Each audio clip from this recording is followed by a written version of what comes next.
Assalamu alaikum. Welcome back to Gen Z Learn Innovation. Your go-to spot where learning meets innovation.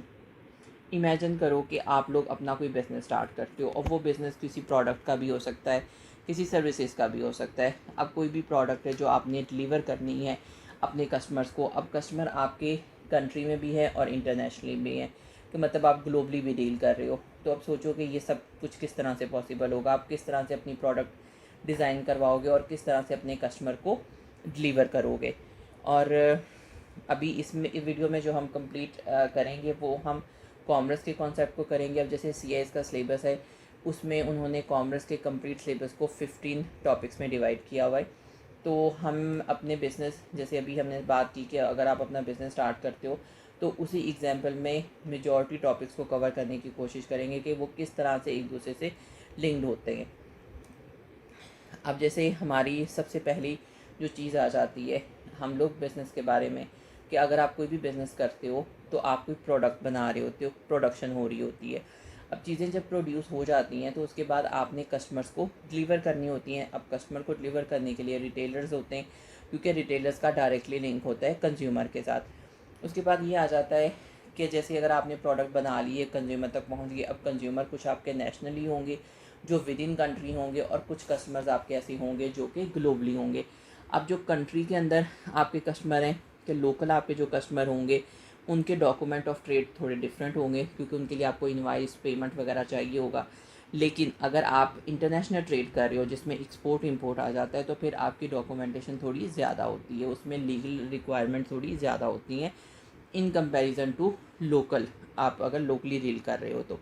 फिर दूसरा इसके बाद आ जाता है कि जैसे जैसे इन्फ्लेशन आता है, इन्फ्लेशन में चीज़ें बहुत महंगी हो जाती हैं। रिसेशन आ जाता है, जैसे कोविड आ गया था तो उसमें चीज़ें महंगी हो जाती हैं, क्योंकि उस वाले टाइम में ना लोगों की परचेजिंग पावर कम हो जाती है, क्योंकि लोग ज़्यादा इन्वेस्ट अपनी नीड्स पे करना शुरू करते हैं, तो वो वांट्स को मिनिमाइज़ कर देते हैं। तो उस टाइम पे फिर बिजनेसेस किस तरह से अपनी सेल्स बढ़ाते हैं, तो वो फिर कंज्यूमर क्रेडिट को ऑफ़र करते हैं कस्टमर्स को, कि कस्टमर हाई परचेज पे चीज़ें ख़रीद सकता है, वो क्रेडिट कार्ड के थ्रू ख़रीद सकता है, या आप उनको डिफरेंट सेल्स ऑप्शंस देते हो कि अगर वो विद इन लिमिटेड टाइम आपको पेमेंट कर देते हैं तो आप उनको डिस्काउंट ऑफ़र करते हो। तो ये फिर कंज्यूमर क्रेडिट में आ जाता है। नेक्स्ट ये होता है कि जैसे अगर आपने अपनी प्रोडक्ट बनाई है, ठीक है, अब प्रोडक्ट तो न्यू है मार्केट में, तो लोगों को नहीं पता, तो आप अपनी प्रोडक्ट को एडवर्टाइज़ करना शुरू करते हो। अब एडवर्टीज़मेंट आप उसकी डिफरेंट तरीक़ों से कर सकते हो, आप डिजिटली भी करते हो, जैसे आजकल ज़्यादा डिजिटल प्रमोशन है की जाती हैं, क्योंकि वो थोड़ी सस्ती होती हैं। तो फिर जितने भी न्यू बिजनेसेस आते हैं वो हमेशा इन्फ्लुएंसर को हायर करते हैं और डिजिटल मीडिया को यूज़ करके अपने सोशल मीडिया अकाउंट्स को अपनी प्रोडक्ट को एडवर्टाइज़ करते हैं। फिर इसके बाद जैसे अब ये आपने बिज़नेस बना लिया, चीज़ों को प्रोड्यूस कर लिया, तो उसमें कम्युनिकेशन बहुत इंपॉर्टेंट होती है, क्योंकि आपने अपने क्लाइंट्स के साथ भी कम्युनिकेट करना होता है और इसके साथ साथ आपने अपने टीम मेंबर से भी कम्युनिकेट करना होता है। तो इसलिए कम्युनिकेशन गैप कभी नहीं होना चाहिए, ना ही आपके कस्टमर्स में और ना ही आपके टीम मेंबर्स में। और जैसे आपने अपनी प्रोडक्ट डिलीवर करवानी होती है तो उसके लिए ट्रांसपोर्ट भी यूज़ होती है, डिफरेंट लॉजिस्टिक्स यूज़ किए जाते हैं। वेयर हाउसिंग उस सिचुएशन में आ जाती है कि अगर आपकी जो गुड्स हैं वो पेरिशेबल आइटम्स नहीं है, तो आपने इन्वेंट्री स्टोर करनी होती है, तो उसके लिए आपको वेयर हाउस रिक्वायर्ड होते हैं। और अगर आप इंटरनेशनली डील कर रहे हो तो फिर आपकी अगर चीज़ें एक्सपेंसिव हैं और आपको है कि जी ये चीज़ें टूट सकती हैं रास्ते में या चोरी हो सकती हैं, कुछ भी इस तरह का है, तो फिर आप अपने रिस्क को कम करने के लिए इंश्योरेंस को अडॉप्ट करते हो। फिर आप अपनी चीज़ों को इंश्योर करवा देते हो, क्योंकि इंश्योरेंस की वजह से आपका जो रिस्क है वो कम हो जाता है, ठीक है, क्योंकि आप अपना रिस्क दूसरी पार्टी पे कर देते हो, कि मतलब शेयर हो जाता है आपका रिस्क। फिर उसके बाद होता है जैसे इंटरनेशनल ट्रेड कर रहे हो तो उसमें बैंकिंग बहुत इंपॉर्टेंट होती है, क्योंकि बैंक आपको बहुत सर्विसेज प्रोवाइड कर रहे होते हैं। आपको लेटर ऑफ क्रेडिट बना के देना होता है, जो कि एक्सपोर्ट इंपोर्ट के लिए बहुत ज़रूरी डॉक्यूमेंट होता है। फिर आप बिज़नेस जब सेट कर रहे होते ना, आप एक कंप्लीट एंटरप्राइज बना रहे होते हैं जिसमें आप 4 फैक्टर प्रोडक्शन यूज़ कर रहे होते हो, ठीक है। और ये एक ऑर्गेनाइजेशन होती है, तो इस ऑर्गेनाइजेशन को चलाने के लिए आप खुद भी बहुत इंपॉर्टेंट रोल प्ले कर रहे होते हो, क्योंकि आप एंटरप्रेन्योर होते हो, लेकिन उसके साथ साथ आप 4 फैक्टर प्रोडक्शन को भी यूटिलाइज़ करते हो। और फाइनेंसेस चाहिए होती हैं, क्योंकि डिसीजन मेकिंग में बहुत इंपॉर्टेंट रोल प्ले करते हैं, क्योंकि आपकी स्ट्रेटजीज़ बनाना, फाइनेंशियल चीज़ों को डील करना, अपने कैश इनफ्लो कैश आउटफ्लो को मैनेज करना, या फिर अगर आपको लोन वगैरह लेना है, आपको पर्सनल इन्वेस्टमेंट करनी है, तो ये सारी चीज़ें फाइनेंसिंग में आ जाती हैं। और जैसे आजकल मॉडर्न टाइम आता जा रहा है, तो हर तरह के बिज़नेस का जो है वे ऑफ बिज़नेस वो चेंज होता जा रहा है। लोग ज़्यादातर ई कॉमर्स को प्रेफर कर रहे हैं। तो इस वजह से जब भी मार्केट में क्योस क्रिएट होता है और मार्केट में ट्रेंड चेंज होते हैं, तो उसके साथ साथ हमेशा मार्केट में अपॉर्चुनिटीज़ आती हैं। अब इसमें सबसे पहला जो हमारा टॉपिक है जिसमें हम स्टार्ट कर रहे हैं, वो है प्रोडक्शन का।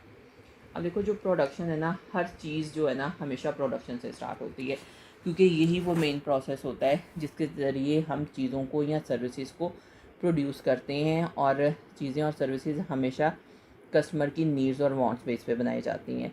अब जैसे हमने कहा कि आप कोई भी अपना स्मॉल बिज़नेस स्टार्ट करते हो। अब हम एग्जांपल ले लेते हैं, अगर आप टी शर्ट का बिज़नेस स्टार्ट करते हो तो आपको फैब्रिक चाहिए होता है। तो अब उसके लिए आप रॉ मटेरियल लेते हो, ठीक है। रॉ मटेरियल लेके उससे थ्रेड बनाते हो, थ्रेड बना के उससे कपड़ा डिज़ाइन बनता है। कपड़ा बनने के बाद फिर उस पर प्रिंट डिज़ाइन होता है और शर्ट स्टिच होगी, और ये सारा प्रोडक्शन का प्रोसेस होता है। अब जैसे बड़ी कंपनीज़ हैं, जैसे नेस्ले वगैरह हो गए, तो वो thousands of products her day produce करते हैं, जिसमें मिल्क, जूस, सीरियल वगैरह, मतलब वो वैरायटी ऑफ प्रोडक्ट प्रोवाइड कर रहे होते हैं। लेकिन उनका जो प्रोडक्शन सिस्टम है वो बहुत ज़्यादा ऑर्गेनाइज्ड है, जिसको हम स्टैंडर्डाइज्ड ऑर्गेनाइज्ड बोल सकते हैं, कि वो बहुत प्रॉपर्ली ऑर्गेनाइज सिस्टम है। और दूसरा ये होता है कि अब जैसे एग्रीकल्चर हो गया, उसमें फार्मर्स हो गए, तो वो भी एक इम्पॉर्टेंट रोल प्ले करते हैं प्रोडक्शन में, क्योंकि वो आपको प्राइमरी प्रोडक्शन में बहुत इम्पॉर्टेंट रोल प्ले करते हैं, क्योंकि रॉ मटेरियल सारा एग्रीकल्चर से ही आ रहा होता है। और इसके साथ आ जाता है कि अब अगर हम शॉर्ट वर्ड में कहें, तो प्रोडक्शन जो होता है वो ट्रांसफॉर्म करता है आपकी इनपुट को रॉ मटेरियल में, और जो लेबर होती है वो मशीन को रन करती है और हमेशा फिनिश गुड्स प्रोड्यूस करते हैं डेली बेसिस पे। अब अगर हम प्रोडक्शन को डिफ़ाइन करना चाहें, तो ये सिंपल आ जाता है कि वो प्रोसेस जो ट्रांसफ़र करता है आपकी इनपुट्स को, रॉ मटेरियल्स को, into finish goods by through different processes. कि मतलब प्रोडक्ट पे डिफरेंट प्रोसेस होंगे, प्रोसेस होने के बाद जो रॉ मटेरियल है वो फिनिश गुड्स में कन्वर्ट हो जाएगा, जो कि मार्केट में अवेलेबल होगा सेल। अब देखो, चीज़ें प्रोड्यूस तो हो गई, ठीक है, मतलब प्रोडक्शन तो हो गई। अब इसके बाद क्या होता है? इसके बाद ये होता है कि आपके लिए इम्पॉर्टेंट काम होता है कि आपने कस्टमर तक किस तरह रीच करना है, ठीक है। अब कस्टमर तक रीच करने का तरीका रिटेलर ही होते हैं, ठीक है, क्योंकि रिटेलर का डायरेक्टली लिंक होता है कंज्यूमर के साथ। तो फिर रिटेलर्स बहुत इम्पॉर्टेंट रोल प्ले करते हैं आपकी चीज़ों को कंज्यूमर तक पहुंचाने में। और इसके साथ साथ रिटेलर्स आपके लिए भी बहुत इंपॉर्टेंट होते हैं, क्योंकि वो कंज्यूमर की डिमांड्स और वांट्स को डायरेक्टली प्रोड्यूसर तक पहुंचाते हैं, ठीक है। और ये हमेशा स्मॉल क्वांटिटीज़ में सेल करते हैं। अब हमारे यहाँ जितने भी स्टोर्स हैं, वो बेशक कपड़ों के स्टोर हो गए, यहाँ पे हमारा ग्रॉसरी स्टोर हो गया, या अल्फता हो गया, मतलब इस तरह के जो भी स्टोर्स हैं ना, जो डायरेक्टली कस्टमर्स के साथ डील कर रहे हैं, वो हमारे रिटेलर्स हैं, ठीक है। और रिटेलर सम टाइम ये होता है कि वो चीज़ें बाय करते हैं होलसेलर से। अब रिटेलर्स के डिफरेंट चेन होती है, कि सम टाइम ये होता है कि जो रिटेलर्स हैं वो डायरेक्टली प्रोड्यूसर से ले रहे होते हैं और फिर कंज्यूमर तक चीज़ें पहुंचा रहे होते हैं। लेकिन सम रिटेलर्स होते हैं जो कि होलसेलर से चीज़ें ले रहे होते हैं, क्योंकि होलसेलर वो होते हैं जो बल्क में बाय करते हैं, और लेकिन रिटेलर्स होते हैं वो स्मॉलर क्वांटिटीज़ में सेल कर रहे होते हैं। तो अब इनकी डिफरेंट टाइप ऑफ होती हैं, ठीक है। लेकिन वो जो रिटेलर्स हैं वो हमेशा कस्टमर को कन्वीनियंस, वैरायटी और सर्विसेज ही प्रोवाइड करते हैं। अब रिटेलर्स की डिफरेंट टाइप है, जैसे फ़िज़िकल स्टोर वगैरह भी होते हैं। अब कुछ रिटेलर्स हैं जिनके फ़िज़िकल स्टोर हैं। अब जैसे आप एम्पोरियम में चले जाओ, या अल्फता हो गया, इम्तियाज़ हो गया, तो ये सारे फ़िज़िकल स्टोर्स हैं, ठीक है। कुछ इसमें हाइब्रिड रिटेलिंग आ जाती हैं। कुछ पॉपुलर स्टोर जैसे कि वो दोनों मार्केट को टारगेट कर रहे होते हैं, उनके ऑनलाइन कस्टमर भी होते हैं और उनकी ऑफलाइन स्ट्रेटजीज़ भी होती हैं, ताकि वो लोगों को कन्वीनियंस प्रोवाइड कर सके और अपनी कस्टमर इंगेजमेंट को इन्हेंस कर सके।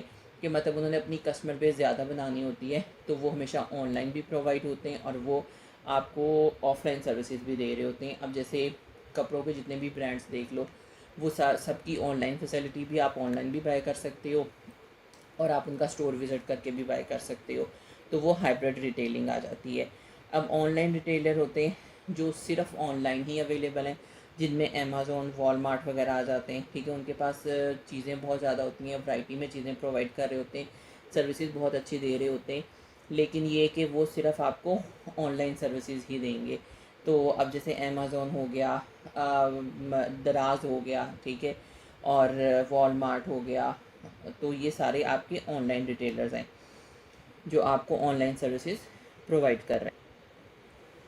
अच्छा, अब रिटेलर्स के बाद जो हमारा नेक्स्ट कॉन्सेप्ट आ जाता है तो ये कि अब जैसे हमने पहले कहा कि अगर रिसेशन है या महंगाई हो गई है, कुछ भी ऐसा हो गया है, ठीक है, फ्लड आ गया है, मतलब कुछ भी ऐसी सिचुएशन हो गई है, तो उसमें लोगों की परचेजिंग पावर कम हो जाती है, ठीक है।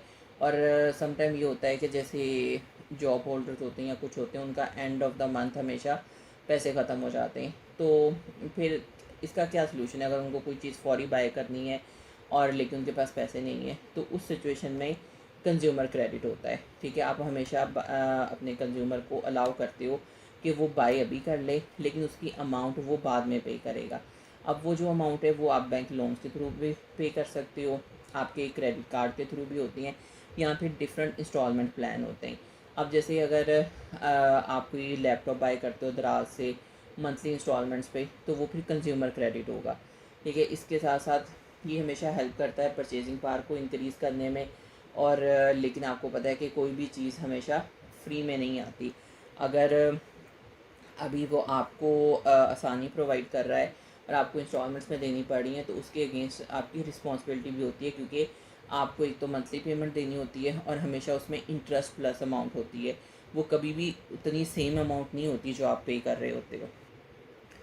अब इसमें यही है कि जो कंज्यूमर क्रेडिट होता है ना, उसमें आपको हमेशा अंडरस्टैंड करना पड़ता है लोन को, क्योंकि आप मनी बोरो कर रहे होते हो किसी स्पेसिफिक पर्पस के लिए, कि अगर आपने बिज़नेस में इन्वेस्ट करना है उसके लिए, या फिर आपको एजुकेशन के लिए चाहिए, ठीक है, तो आपने बैंक से लोन लिया है, और या फिर आपने अपना घर बाय करना है या आपने गाड़ी बाय करनी है, कुछ भी उसके लिए आपने बैंक से लोन लिया है। तो लेकिन वो लोन आपको रीपे करना पड़ेगा with in specific time period, जितने भी सालों का होगा, और विद इंटरेस्ट पे करना होगा। फिर उसके बाद क्रेडिट कार्ड आ जाते हैं। क्रेडिट कार्ड की ये होती है कि कंज्यूमर पे तो पहले कर देता है, मतलब चीज़ें परचेज़ कर लेता है, लेकिन उसने अमाउंट जो उसकी पे करनी होती है ना बैंक को, वो at the end of the month करनी होती है, ठीक है। कुछ क्रेडिट कार्ड की एंड ऑफ द मंथ होती है, कुछ की टाइम लिमिट थोड़ी ज़्यादा भी होती है, लेकिन मेजॉरिटी की जो होती है ना, वो विद इन 1 मंथ होती है, कि आपने विद इन 1 मंथ उसकी अमाउंट पे करनी है, और 1 मंथ के बाद जितने भी डेज़ आपके ज़्यादा होंगे तो उस पर इंटरेस्ट चार्ज होता है। फिर उसके साथ इंटरेस्ट रेट आ जाता है। ये कॉस्ट ऑफ बोरिंग होती है कि आप, जैसे मैंने पहले बात की कि ज़िंदगी में कुछ भी फ्री नहीं मिलता, ठीक है, हर चीज़ के लिए आपको कुछ ना कुछ कॉस्ट पे करनी पड़ती है। तो अगर आप चीज़ें अभी इंस्टॉलमेंट पे ले रहे हो, जो आपको आप बिज़नेस कह लो या इंस्टीट्यूट हैं जो आपको फैसिलिटेट कर रहे हैं, तो वो उसके अगेंस्ट कुछ ना कुछ आपसे एक्स्ट्रा चार्ज ज़रूर कर रहे होते हैं। इसमें फिर यही आ जाता है कि जो क्रेडिट कार्ड है वो different types of credit card होते हैं, जिसमें लोन भी होता है, क्रेडिट कार्ड भी होते हैं, एक्सटेंडेड क्रेडिट भी होता है, हायर परचेज पे भी चीज़ें लेते हो, और इसके साथ साथ हमेशा रिस्पॉन्सिबिलिटी होती है, क्योंकि आप जो अमाउंट बोरो कर रहे हो आपने वो रीपे भी करनी है, ठीक है। वो कुछ लोग ऐसे होते हैं कि जो बोरो करते रहते हैं, वो ये सोचते नहीं कि उन्होंने रीपे भी करना है, और बाद में वो डिफ़ॉल्टर हो जाते हैं। तो वो चीज़ बहुत गलत होती है एज अ बिज़नेस, क्योंकि उससे आपकी क्रेडिबिलिटी हिट होती है और आपको हमेशा क्रेडिट स्कोर मिल रहा होता है। अगर आप क्रेडिट लेकर टाइमली पे करते हो तो आपकी क्रेडिबिलिटी और आपकी वर्थ ज़्यादा होती है, लोग आप पे ट्रस्ट करते हैं, और वो फिर आपको टाइमली, अगर आपको जब भी पैसे रिक्वायर्ड हों तो वो आपको देते हैं। लेकिन अगर आप टाइमली पे नहीं करते और आप हमेशा डिफ़ॉल्ट में जाते हो या बाद में पे करते हो, तो उससे आपके क्रेडिट स्कोर्स भी कम हो जाते हैं। अच्छा, अभी आप लोग सोचो कि अगर एक आदमी है जिसने 5000 शैम्पू की बॉटल्स ख़रीदी हैं यूनिलीवर से, तो वो कौन होगा? वो कस्टमर होगा या रिटेलर होगा? अब अगर एक आदमी है जो कि 5000 शैम्पू की बॉटल्स ख़रीद रहा है, ठीक है, एक किसी भी इंटरनेशनल बिजनेस से या किसी भी प्रोड्यूसर से, तो वो ना तो कंज्यूमर होता है ना वो रिटेलर होता है, तो उसको हम होल सेलर बोलते हैं। अब ये जो होल सेलर होता है ना, ये बहुत इम्पॉर्टेंट रोल प्ले करता है आपकी जो डिस्ट्रीब्यूशन चेन होती है, ठीक है। अब जो होल सेलर होते हैं ना, ये हमेशा मिडल मैन होता है, जो कि प्रोड्यूसर और रिटेलर्स के दरमियान एक स्ट्रॉन्ग लिंक क्रिएट करता है, ठीक है। अब इसका काम क्या होता है? इसने चीज़ों को बल्क में बाय करना है और स्मॉलर क्वांटिटीज़ में रिटेलर को सेल कर देना है। अब जैसे हमने पहले बात की कि अगर एक कोई होल सेलर है जो 5000 शैम्पू की बॉटल्स ख़रीद रहा है, तो वो हमेशा उस अब अज्यूम कर लेते हैं कि वो सेल कर रहा है उनको 100 सैलून्स में, या फिर कर लो कि वो 40 to 50 होटल्स में सेल करता है, ठीक है, या फिर वो किसी रिटेलर्स को बेच रहा है। तो इस तरह से जो आपके होल सेलर्स होते हैं ना, वो कॉमर्स में बहुत ज़्यादा वैल्यू ऐड कर रहे होते हैं, क्योंकि जो होल सेलर है उसका सिर्फ काम ये नहीं है कि उसने बल्क में बाय करना है और स्मॉलर क्वांटिटीज़ में सेल कर देना, बल्कि ये कॉस्ट एफिशिएंसी को मैनेज कर रहे होते हैं, क्योंकि हमेशा जब चीज़ें बल्क में बाय की जाती हैं तो इनको सस्ती मिलती हैं। और प्रोड्यूसर के लिए बेनिफिट इस वजह से होता है क्योंकि उनकी चीज़ें बल्क में चली जाती हैं, तो उनको 1 बाय 1 प्रोडक्ट को सेल नहीं करना होता, क्योंकि अगर आपको 1 बाय 1 प्रोडक्ट को सेल करना हो तो उसकी भी एक स्पेसिफिक कॉस्ट होती है जो आपको पे करनी पड़ती है। तो इस तरह से प्रोड्यूसर को बेनिफिट होता है क्योंकि उनके स्पेसिफिक होल सेलर्स होते हैं और वो बल्क में चीज़ें उनसे बाय कर जाते हैं। फिर दूसरा ये होता है कि उनके पास अपने स्टोर हाउस होते हैं, ठीक है, वेयर हाउस होते हैं जहाँ पर वो चीज़ों को स्टोर भी कर सकते हैं, ठीक है, वो इन्वेंट्री मैनेज भी कर रहे होते हैं। और कुछ सिचुएशन ऐसी होती हैं जिसमें वो रिटेलर्स को क्रेडिट की फैसिलिटी भी प्रोवाइड करते हैं कि वो चीज़ें डिलीवर कर देते हैं और फिर कहते हैं कि आप उसको सेल आउट कर लो, जब चीज़ें सेल हो जाएंगी तो आप उनको पैसे दे देना। तो इस तरह से जो आपके होल सेलर होते हैं ना, वो आपकी जो बिज़नेस की सप्लाई चेन होती है उसमें सबसे सिग्निफिकेंट रोल प्ले कर रहे होते हैं, क्योंकि वो उसकी डिस्ट्रीब्यूशन कॉस्ट को मिनिमाइज़ कर रहे होते हैं, कम से कम कर रहे होते हैं, ठीक है। फिर इसके बाद नेक्स्ट हमारा जो आ जाता है वो डॉक्यूमेंट्स ऑफ ट्रेड होता है। अब देखो, जब भी आप बिज़नेस करते हो तो उसमें लीगल फॉर्मेलिटीज़ बहुत इंपॉर्टेंट होती हैं, क्योंकि हमेशा कहा जाता है कि आपने किसी के साथ भी बिज़नेस डील करनी है तो वो हमेशा रिटर्न फॉर्म में होनी चाहिए। आपके पास कुछ ना कोई प्रूफ या एविडेंस होना चाहिए कि आपने ये ट्रांजेक्शन की है। तो हमेशा जो कॉमर्स का, क्योंकि जो होता है ना वो ट्रस्ट ही होता है, और ट्रस्ट हमेशा आपके इन डॉक्यूमेंट्स पे होता है। तो फिर जो आपके डॉक्यूमेंट्स ट्रेड के वो ऑफिशियल पेपर होते हैं, ठीक है। जब भी आप कोई गुड्स या कोई भी गुड्स को बाई या सेल करते हो तो उसके अगेंस्ट आपको एक इनवाइस जनरेट होती है, आपको डिलीवरी नोट मिलता है, आपके परचेज ऑर्डर्स होते हैं, ठीक है। फिर उसके साथ साथ आपका बिल ऑफ लेडिंग भी होता है। तो अब जैसे कोई भी चीज़ आप बाय करते हो ना, तो हमेशा उस चीज़ के अगेंस्ट एक इनवाइस जनरेट होगी और पेमेंट स्लिप होगी। अब इनवाइस जनरेशन से पता चलता है कि उसने कितनी अमाउंट पे करनी है, ठीक है, और पेमेंट स्लिप से कंफर्मेशन होती है कि पेमेंट रिसीव हो गई है, ठीक है। इस तरह ये जो डॉक्यूमेंट्स होते हैं ना, ये इंश्योर करते हैं लीगल प्रूफ को, ठीक है। आपके पास एक लीगली प्रूफ होता है कि आपने चीज़ें डिलीवर कर दी हैं और आपको पेमेंट भी रिसीव हो गई है। दूसरा ये होता है कि आपकी जो पेमेंट्स है वो बहुत स्मूथ हो जाती हैं, ठीक है, और आपकी जो डाटा को ट्रैक करना होता है, ट्रांजेक्शन्स को, वो ट्रैक बहुत अच्छे तरीके से हो जाता है, क्योंकि ये जो डॉक्यूमेंट होते हैं ये बहुत इंपॉर्टेंट रोल प्ले करते हैं लीगल प्रूफ के तौर पर, ठीक है। इसके साथ साथ आप सप्लाई चेन में भी अपनी गुड्स को प्रॉपर्ली ट्रैक कर लेते हो, और इसके साथ साथ बिज़नेस में अकाउंटेबिलिटी और ट्रांसपेरेंसी भी आ जाती है, क्योंकि अगर बिज़नेस में ट्रांजेक्शन को ट्रांसपेरेंट बनाना है तो उसमें इंपॉर्टेंट चीज़ आपके डॉक्यूमेंटेशन ही होती है, ठीक है। वही इंश्योर करते हैं कि आपकी ट्रांजेक्शन प्रॉपर्ली हो गई हैं या नहीं हुई, या फिर अगर आपने जो चीज़ें ऑर्डर की थी वो आपको टाइमली डिलीवर हुई हैं, और इन केस कुछ चीज़ें आपको डिलीवर हुई हैं वो आपने रिटर्न करनी है, ठीक है, तो रिटर्न करने के अगेंस्ट क्रेडिट नोट बनता है, ठीक है। और तो इस तरह से जो भी चीज़ें आपकी होती हैं ना, वो एक इंश्योर हो जाता है कि ये चीज़ें हमेशा डिलीवर हो गई और आपके पास एक प्रूफ रहता है, तो कोई भी इंसान उस चीज़ से बैक आउट नहीं कर सकता। तो इसलिए डॉक्यूमेंटेशन बहुत इंपॉर्टेंट होती है बिज़नेस में। फिर इसके बाद हमारा जो नेक्स्ट आ जाता है वो है इंटरनेशनल ट्रेड, ठीक है। इंटरनेशनल ट्रेड क्या होती है? जब हम इंटरनेशनली कुछ चीज़ों को बाय और सेल कर रहे होते हैं, ठीक है, जैसे हम ग्लोबली डील कर रहे होते हैं, तो अब कंट्रीज़ में एक्सपोर्ट और इंपोर्ट होती हैं, ठीक है। तो अब जैसे अगर हम कहेंगे हम पाकिस्तान कंट्री है, तो पाकिस्तान में जो एक्सपोर्ट ज़्यादा है ना वो मैंगो और टेक्सटाइल वगैरह, मतलब हम एग्रीकल्चर प्रोडक्ट में रिच हैं, तो हम ज़्यादा जो इंटरनेशनल ट्रेड करते हैं वो हमेशा हमारी ज़्यादा एग्रीकल्चर में होती है, और टेक्सटाइल को हम बहुत ज़्यादा एक्सपोर्ट करते हैं, ठीक है, वो मिडल ईस्ट में भी एक्सपोर्ट होती है। लेकिन जो जो मतलब टेक्नोलॉजी के बेस्ड चीज़ें या आईटी रिलेटेड प्रोडक्ट हैं, तो वो चीज़ें हम लोग ज़्यादा इंपोर्ट करते हैं, हम लोग उसमें ज़्यादा एफिशिएंट नहीं हैं। तो वो जो चीज़ें हम इंपोर्ट करते हैं वो चाइना जापान वगैरह से करते हैं। तो जो इंटरनेशनल ट्रेड होती है ना, वो हमेशा आप कह लो कि आपकी एक्सपोर्ट को भी बूस्ट कर रही होती है, क्योंकि अगर आप इंपोर्ट कर रहे हो तो उसके साथ साथ आपकी एक्सपोर्ट भी बूस्ट होती हैं।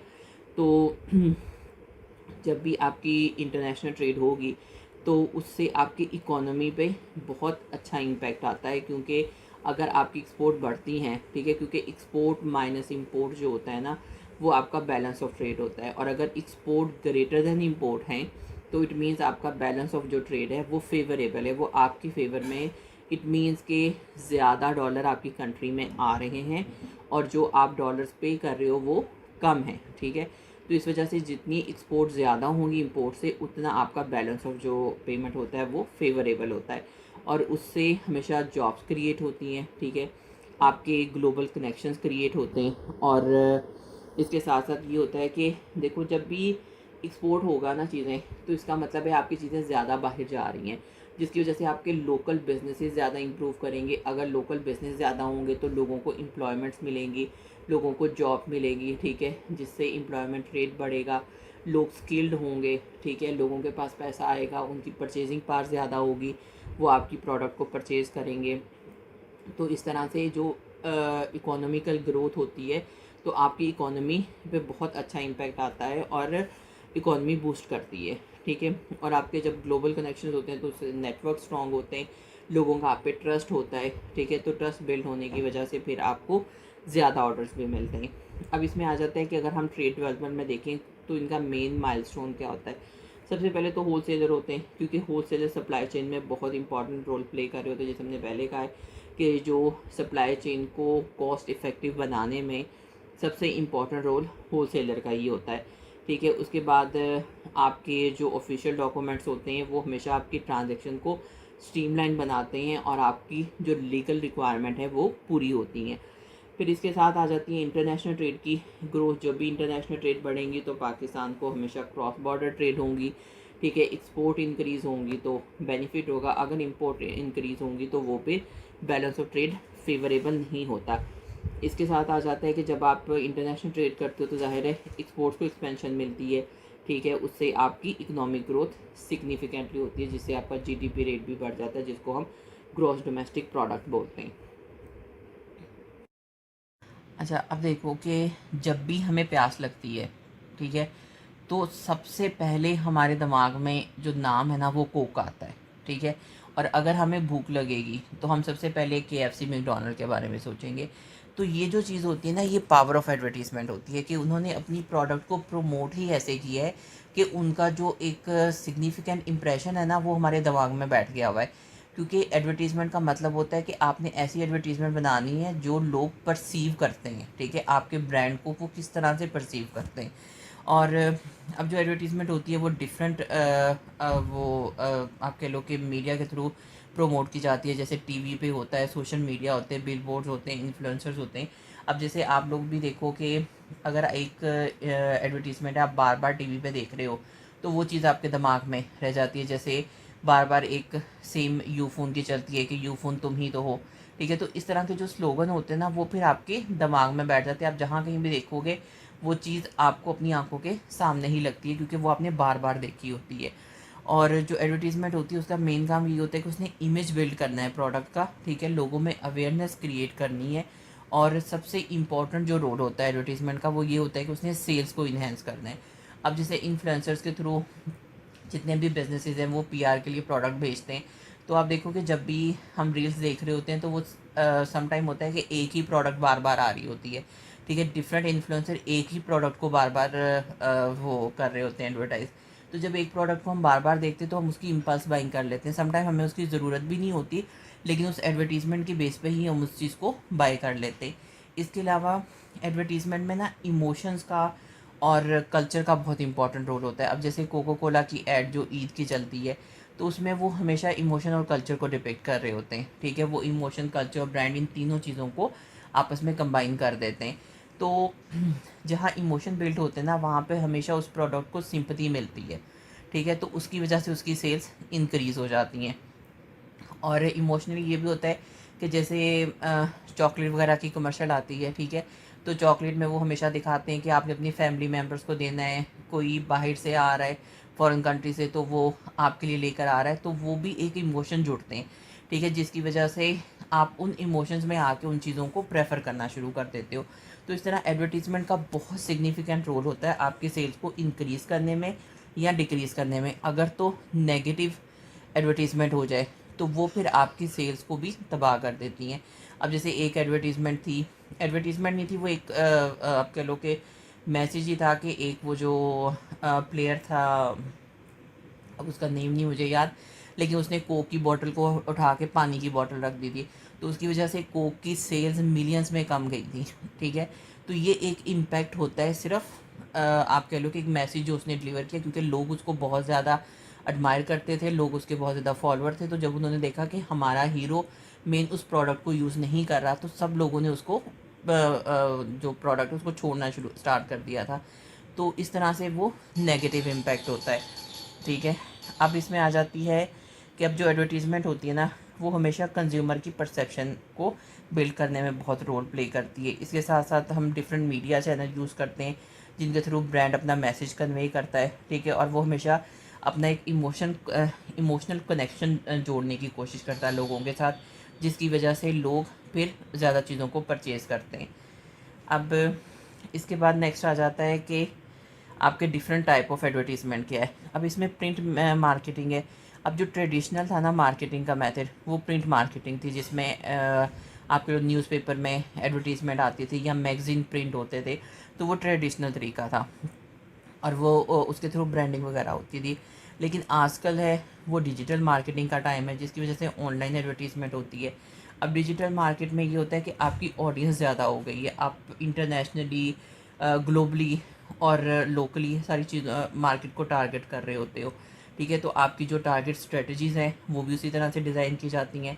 फिर इसके साथ साथ अभी आजकल इन्फ्लुएंसर मार्केटिंग बहुत ज़्यादा हो गई है, तो वो सोशल मीडिया की इंडोर्समेंट है। ठीक है, इन्फ्लुएंसर मार्केटिंग की वजह से भी आपका जो कंज्यूमर ट्रस्ट बिल्ड होता है कि लोग देखते हैं कि हम में से ही लोग चीज़ों को प्रोड्यूस कर रहे हैं, तो फिर लोगों का ट्रस्ट ज़्यादा होता है, लोग उनके साथ ज़्यादा एफिलेट करते हैं। ठीक है, तो इस वजह से जो इन्फ्लुएंसर मार्केट है वो भी बहुत ज़्यादा आजकल चलती है। और मैं जैसे हमने पहले किया कि इन्फ्लुएंसर मार्केटिंग इतनी होती है कि समटाइम वो प्रोडक्ट अच्छा भी नहीं होता, लेकिन हर कोई उसको कर रहा होता है एडवर्टाइज, तो फिर हम उसकी इम्पल्स बाइंग करते हैं, हम उसको बाय कर लेते हैं। और इसके बाद जो नेक्स्ट आ जाता है वो कम्युनिकेशन। अब कम्युनिकेशन क्या होती है, उसमें होता है कि एक प्रोसेस है जिसमें इंफॉर्मेशन ट्रांसफ़र होती है दो लोगों के दरमियान या ऑर्गेनाइजेशन के दरमियान, और उसमें हमेशा हमने इंश्योर करना होता है कि सब लोग कि अगर टीम मेंबर्स हैं तो वो भी आपस में कोऑर्डिनेट करें, और अगर आपके कस्टमर्स हैं तो आप कस्टमर्स के साथ भी प्रॉपरली कोऑर्डिनेट करो, क्योंकि इससे आपकी डिसीजन मेकिंग में बहुत हेल्प होती है। अब अगर किसी भी बिज़नेस की कम्युनिकेशन अच्छी नहीं है ना, उनमें कम्युनिकेशन गैप है, वो बेशक आपका कस्टमर के साथ हो या आपका टीम मेंबर्स के साथ हो, तो आपका बिज़नेस सर्वाइव नहीं कर सकता। ठीक है, इसी वजह से देखो कि आजकल जितने भी बिज़नेसेस होते हैं वो बेशक ईमेल पे मीटिंग करें, जूम मीटिंग हो, उनके व्हाट्सएप मैसेजेस हों, कुछ भी हो, वो हमेशा एक दूसरे के साथ कनेक्ट करते हैं। ठीक है, वो सप्लायर्स के साथ भी कनेक्शन में होते हैं, वो आपके कस्टमर्स को भी बार बार मैसेज कर रहे होते हैं, डीएम्स भी प्रॉपरली हो रहे होते हैं। ठीक है, और जैसे ऑनलाइन क्लोथिंग ब्रांड, ऑनलाइन जितने भी ब्रांड्स हैं वो बेशक कॉस्मेटिक का हो, क्लोथिंग का हो, आजकल तो हर चीज़ का ही है। ठीक है, तो जितने भी ऑनलाइन स्टोर हैं वो आपके साथ प्रॉपरली डीएम पे अवेलेबल होते हैं। आप कस्टमर कोई भी अपनी प्रॉब्लम उनसे पूछ सकते हैं और ईमेल के थ्रू आपकी कंफर्मेशन हो जाती है ऑर्डर की। ठीक है, तो ये सोर्स ऑफ कम्युनिकेशन है जो कि डिफरेंट यूज़ किए जाते हैं। अब जो कम्युनिकेशन होती है ना, कम्युनिकेशन गैप कभी नहीं होना चाहिए किसी में भी। ठीक है, वो बेशक आपके टीम मेंबर हैं, आपके क्लाइंट्स हैं, जहाँ कहीं कम्युनिकेशन गैप होगा ना, वहाँ पर आपके बिज़नेस का सर्वाइवल मुश्किल हो जाता है।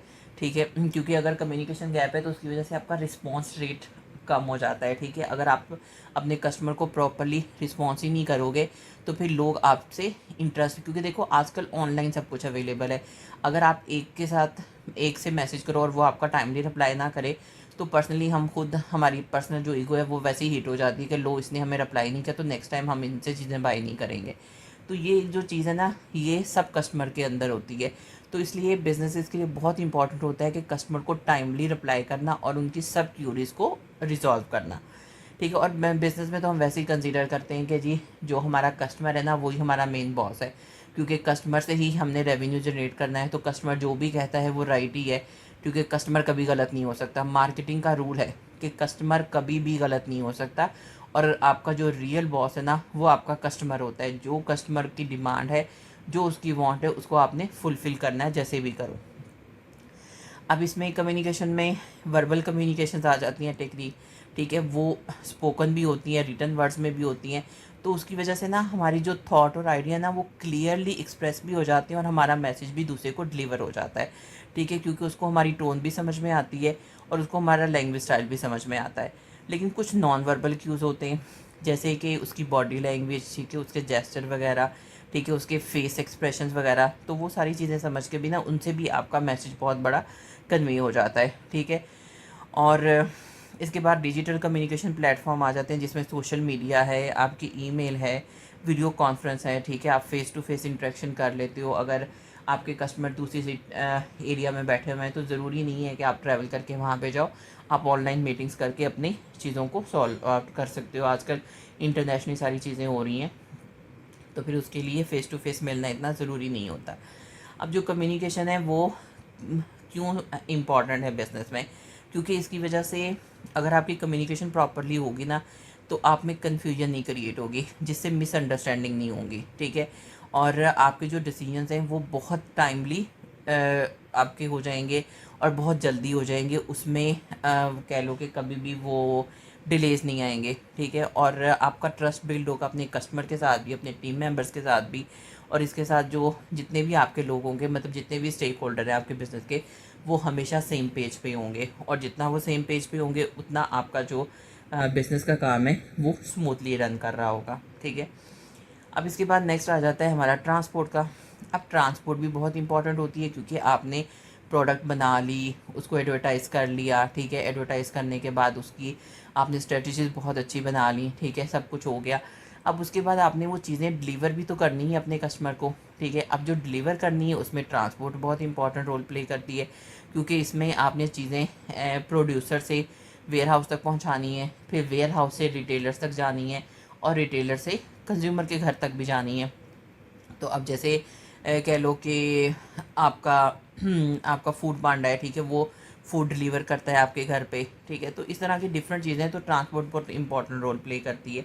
अब ट्रांसपोर्ट की वजह से जो चीज़ों की अवेलेबिलिटी है ना वो इंश्योर हो जाती है कि चीज़ें मार्केट में अवेलेबल है। इसके साथ साथ वो कस्टमर को टाइमली डिलीवर हो जाएंगी, और वो ट्रेड को विद इन कंट्री और अक्रॉस द बॉर्डर दोनों को सपोर्ट करेगी। ठीक है, अब इसके बाद नेक्स्ट आ जाता है ट्रांसपोर्ट सिस्टम। अब ट्रांसपोर्ट सिस्टम में हमारी रोड ट्रांसपोर्ट भी होती है। ठीक है, रोड ट्रांसपोर्ट होती है अगर हमने विद इन कंट्री जाना है। ठीक है, जैसे पाकिस्तान में M2 M3 सारी बन गई हैं, तो उनकी वजह से ट्रांसपोर्ट बहुत इजी हो गई है। हम डिफरेंट सिटीज़ के साथ कम टाइम में कनेक्ट कर लेते हैं। ठीक है, और एफिशिएंटली हमारी चीज़ें डिलीवर हो जाती हैं विद इन डिफरेंट सिटीज़। और ये डेली जो ट्रांसपोर्ट होती है इसमें बहुत इंपॉर्टेंट रोल प्ले करती हैं। तो अगर रोड्स इंफ्रास्ट्रक्चर आपकी कंट्री का अच्छा होता है तो उसकी वजह से आपके बिजनेस पे बहुत सिग्निफिकेंट पॉजिटिव इम्पैक्ट होता है। रेल ट्रांसपोर्ट यूज़ की जाती है, क्योंकि अगर हम नेशनली ट्रांसपोर्ट का नेटवर्क देखें ना तो बैकबोन उसका रेल ट्रांसपोर्ट होती है, क्योंकि इसमें मैसिव जो चीज़ें हैं ना, आपकी जो बल्क में चीज़ें होती हैं वो ट्रांसपोर्ट होती हैं। और इसमें ये होता है कि रेल में आपका ट्रैफिक कंजेशन नहीं होती। ठीक है, और जो चीज़ें आपने बहुत बल्क में ट्रांसफ़र करनी हो, ठीक है, तो वो रोड के थ्रू नहीं, वो रेल ट्रांसपोर्ट के थ्रू होती हैं। फिर एयर ट्रांसपोर्ट आ जाती है, अगर आपने ग्लोबली ट्रैवल करना है या आपकी अक्रॉस द बॉर्डर जब चीज़ें जाती हैं तो फिर उसके लिए एयर ट्रांसपोर्ट बहुत इंपॉर्टेंट होती है। आपका कनेक्शन रैपिड हो जाता है, मतलब चीज़ें जल्दी डिलीवर हो जाती हैं। फिर इसके बाद जो नेक्स्ट हमारा है वो वाटर ट्रांसपोर्ट है। अब जो अब अगर देखा जाए तो वाटर हमारा हिस्टोरिकल मेथड भी था, क्योंकि पहले भी हम लोग वाटर के थ्रू करते थे, लेकिन आजकल भी करते हैं। तो आजकल थोड़ा जो है वो कह लो कि टाइम पहले से कम लगता है, क्योंकि अभी जो है वो इंटरनेशनल ट्रेड इनके थ्रू हो जाती है, कार्गो अच्छी हैं। ठीक है, इसकी वजह से। लेकिन जो वाटर ट्रांसपोर्ट है उसमें थोड़ा टाइम ज़्यादा लगता है in comparison to air transport वगैरह।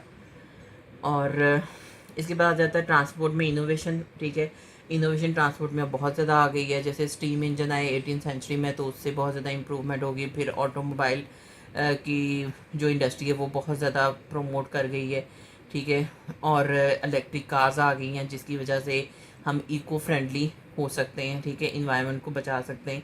और हाइपर लूप वगैरह है। ठीक है, और जो हाइपर लूप की टेक्नोलॉजी उसने तो प्रॉमिस किया है कि वो ट्रैवल को बहुत ज़्यादा स्पीडी भी बना देगा और एफिशिएंट भी बनाएगा।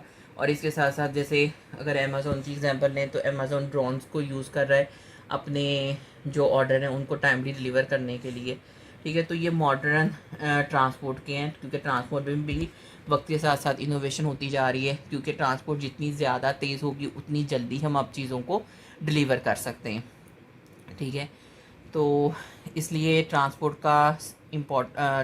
का इनोवेट होना और ट्रांसपोर्ट का अच्छा होना बहुत ज़रूरी है बिज़नेस की डिलीवरी।